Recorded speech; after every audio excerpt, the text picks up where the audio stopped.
আমরা ঢুকতেই নিম্মিকে জড়ায় ধরলেন মুজিবুর রহমান। মা তুই কাঁদিস না, তুই কাঁদিস না, আমি এটার বিচার করবো। এই হারামজাদা গাজী, তুই করছিস কি? এটা কি করলি তুই? হ্যাঁ, ওর পা ধরে মাপ চা, আমার বউয়ের পা ধরে মাপ চা। গাজী একটু অগ্রসর হওয়ার পর আমার বউ বলল, নিজের চপ্পল খুলে বলল, খবরদার, তুমি আমার ক্ষমা পাওয়ার যোগ্য নয়, আমি তোমাকে ক্ষমা করতে পারবো না, তুমি পিছিয়ে যাও। মুজিবর লাগছে আর পাশে তো সব করে বসে, আমি করে দাঁড়িয়ে। তখন বলতেছে মা, আবার মুজিব আমার বউ জড়ে দিয়ে বললো, মা আমি এর উপযুক্ত বিচার করবো, তুই আমার ভরসা রাখ।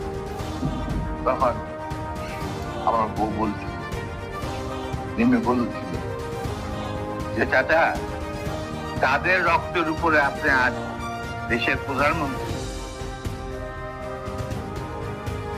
তাদেরই আজকে রক্ত ছড়াইতে স্বাধীন দেশে গাজীর মতো একটা কম্বল চলে আসে।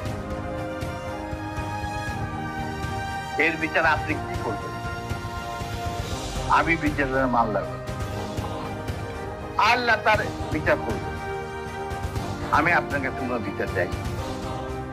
তখন আবার বেগম উপরে নিয়ে যান।